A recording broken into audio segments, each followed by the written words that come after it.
Tonight, a wild chase in Southern California ends with a motorcyclist crashing into a car. Authorities say the suspect was on the run after killing a sheriff's deputy. Good evening. Welcome to West Coast Wrap. I'm Alex Savage. Cameras captured that violent crash and the injured motorcyclist being treated there at the scene today. Authorities say that suspect was wanted for a shooting in Rancho Cucamonga today that killed San Bernardino County Sheriff's Deputy Andrew Nunez. Investigators say Deputy Nunez was responding to a domestic violence call when he was attacked. Tonight, a procession honoring Deputy Nunez is underway as we speak. You can see patrol cars, other law enforcement vehicles involved in this procession here. The sheriff spoke earlier today saying the department is heartbroken. I don't even know what to say. We're embedded in sorrow. Unfortunately for our department, this has happened way too often. When we talk about this young man, his wife, 2-year-old daughter, and the couple was expecting, his mother and his 4 brothers and sisters are who have to live with this, along with the members of his department who are out there serving with him today. And that unnamed suspect is being treated still tonight at a hospital for injuries that were suffered in the crash. The extent of the injuries are still unknown. Investigators say that suspect hit triple-digit speeds during that pursuit before ultimately crashing his motorcycle. Trump's message to the American people facing financial disaster is greetings from Malaysia. The president should stop focusing on foreign escapades, on ballrooms, on bailouts for Argentina. There has to be a pre-existing appropriation for the contingency fund to be used, and Democrats blocked that appropriation when they rejected the clean continuing resolution. Tonight, no signs of progress on Capitol Hill to end the ongoing government shutdown. At the same time, the Trump administration is warning people who depend on food stamps that they won't see aid go out come November 1st. That warning comes after the Trump administration said it would not tap roughly $5 billion in contingency funds to keep the benefits flowing for the Supplemental Nutrition Assistance Program, also known as SNAP. As Fox 13's Alejandra Guzman reports tonight from Seattle, the concerns about losing this aid extend beyond those who are enrolled in the programs.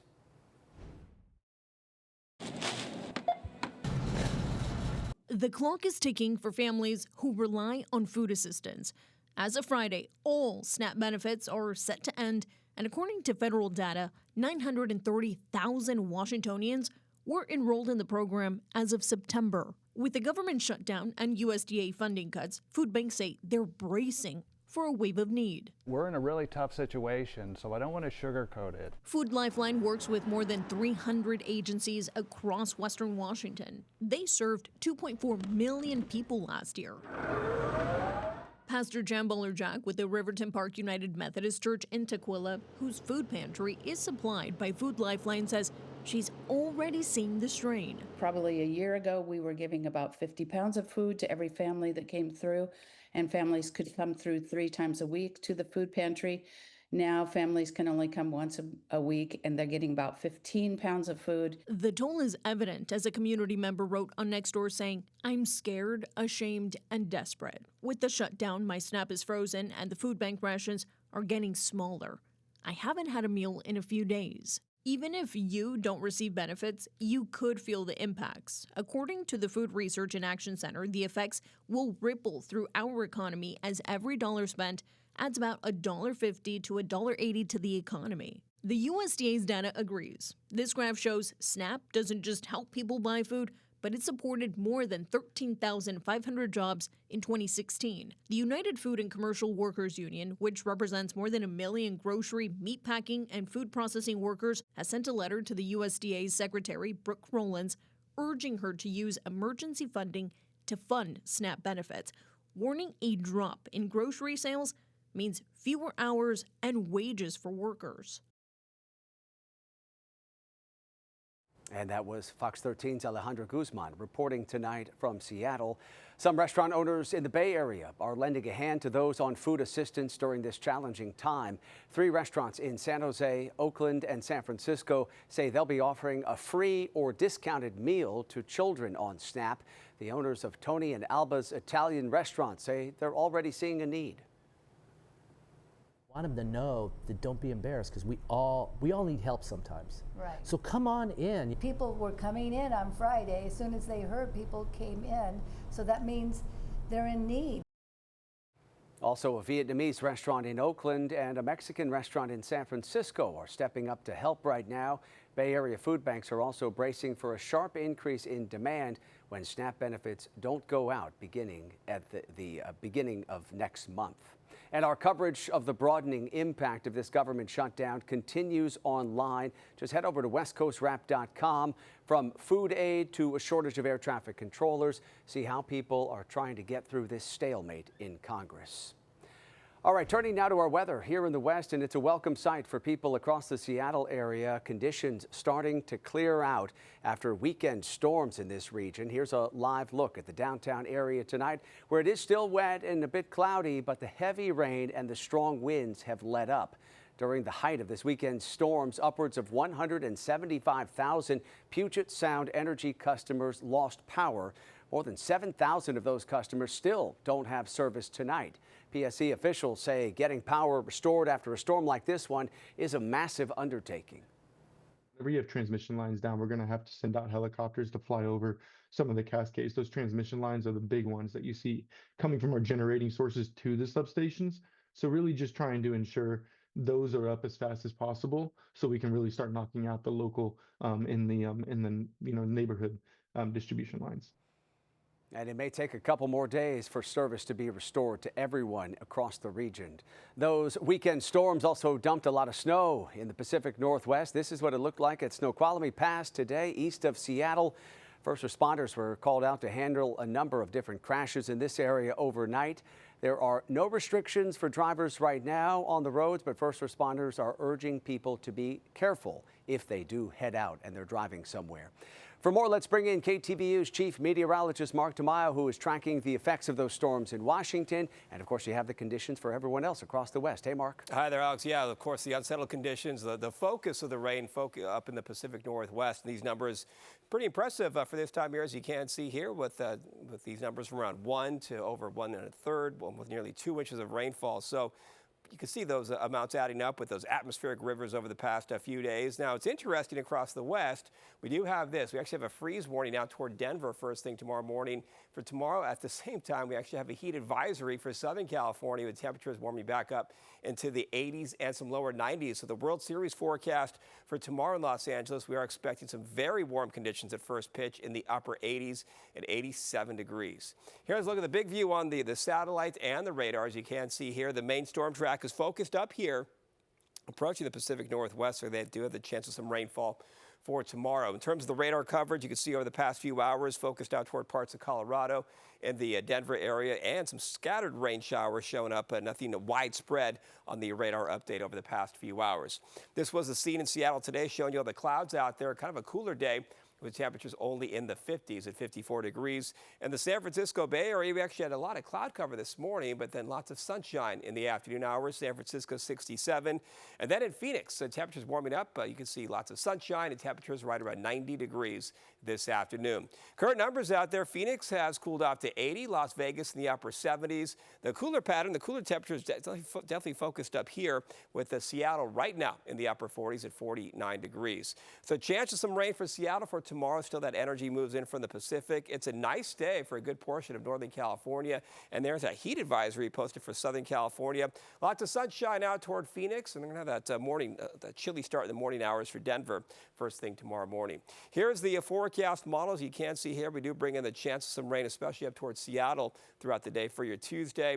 And then as we do take this into Wednesday, this is Wednesday morning, 3 o'clock. So clearly the main focus is up here, with kind of a sun cloud mix later in the day on Wednesday. So here's the forecast over the next 3 days. Seattle, we do have the chance of some rain for tomorrow, sun cloud mix by Wednesday and into Thursday. San Francisco, a nice warming forecast. Temperatures on track to reach the low to mid 70s, 80s to lower 90s for Southern California. The 90s could be found out toward Phoenix and Denver. After that chilly start, more sunshine into the afternoon hours. So it's fascinating forecast this time of year, Alex. We're talking about freeze warnings and heat advisories all showing up on the West Coast maps for tomorrow. All right, Mark, thank you. Coming up tonight here on West Coast Wrap, The Dodgers and Blue Jays are battling it out in LA tonight in the World Series. Coming up tonight, see how Game 3 of the Fall Classic is bringing renewed hope for wildfire victims in Southern California. Also tonight, a rideshare customer using social media to get the word out about what they describe as an extortion scam happening here in the West. In Southern California, restaurants that continue to struggle following the deadly Eaton fire are hoping that World Series viewing parties will give them a boost after a difficult year. Fox 11's Nick Garcia has more tonight from Altadena as the Dodgers and Blue Jays battle it out in Game 3. Cars are moving on Lake Avenue in Altadena, but the foot traffic in some of the restaurants. It's like a ghost. No one is here. Maggie Cortez has owned El Patron restaurant for 15 years. Her business survived the pandemic, and now she's hoping it will be able to recover from the Eaton fire.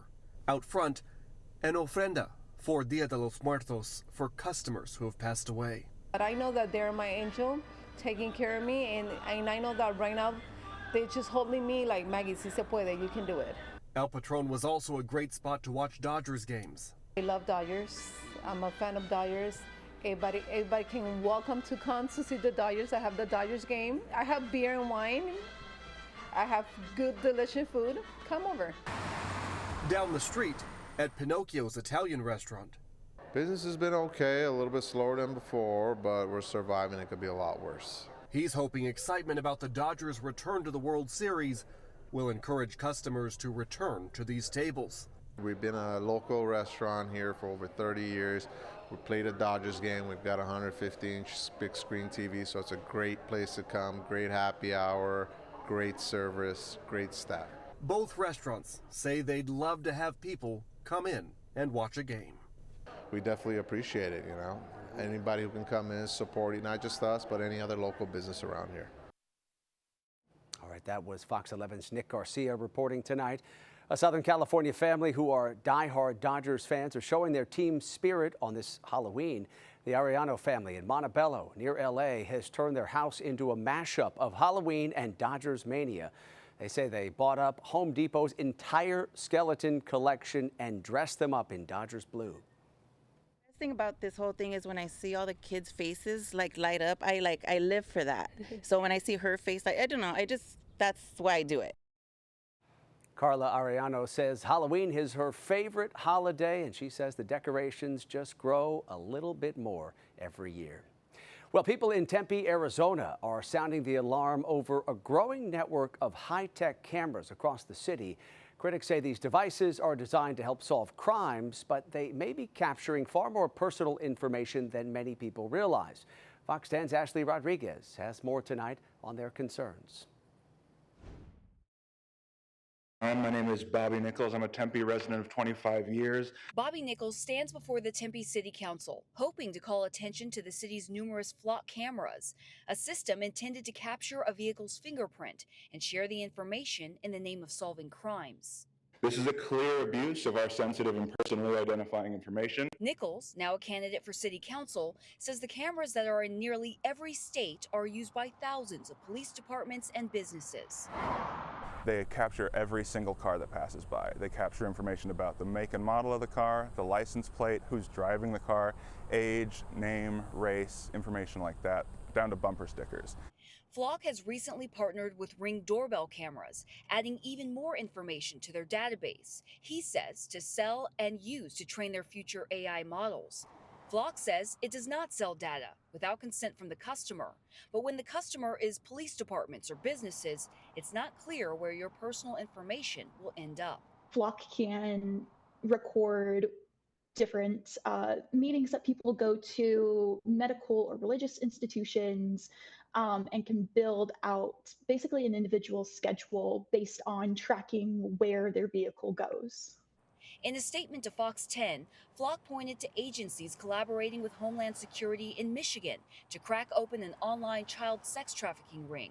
But citizens point to other examples of personal data being shared. And in one case, there was a woman who attempted to get an abortion out of state in Texas, and Texas used Flock's database to track her around the country.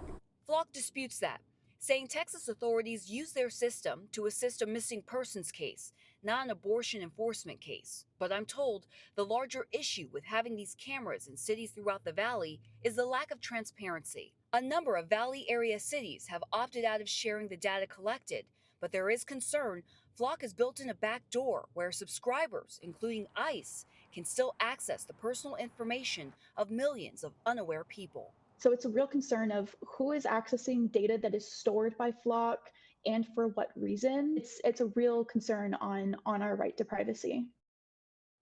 And that's Fox 10's Ashley Rodriguez reporting tonight from Arizona. Now, Tempe city officials responded to that story, writing in an email, the data collected is secure, confidential, and automatically deleted after 30 days unless it is part of an active investigation. To maintain community security, the number and locations of those cameras are kept confidential. The Council on American Islamic Relations is demanding the release of a British journalist tonight who was detained at San Francisco International Airport over the weekend by immigration enforcement agents. The organization says Sami Hamdi is a British citizen who is traveling on a visa. The organization is accusing the government of targeting him because of his statements on Israel. The Department of Homeland Security says Hamdi's visa has been revoked and removal proceedings are now pending. The State Department issued a statement saying, quote, the United States has no obligation to host foreigners whom the administration deems to, quote, support terrorism and actively undermine the safety of Americans. The Trump administration says Colorado can no longer import gray wolves from Canada. The U.S. Fish and Wildlife Service sent a letter to the state saying Colorado must use wolves from the northern Rockies to continue its effort to bring back the predator's population. Colorado has been releasing wolves into the wild since 2023. It planned to relocate 10 to 15 wolves this year under an agreement with British Columbia. Colorado Governor Jared Polis says his office is now in touch with the Interior Department about the letter and evaluating all of the options to allow more wolf releases this year. Coming up tonight here on West Coast Wrap, a lesson learned the hard way for one rideshare customer. Tonight, how a pickup at one airport here in the West got the customer wrapped up in what they describe as an extortion scam.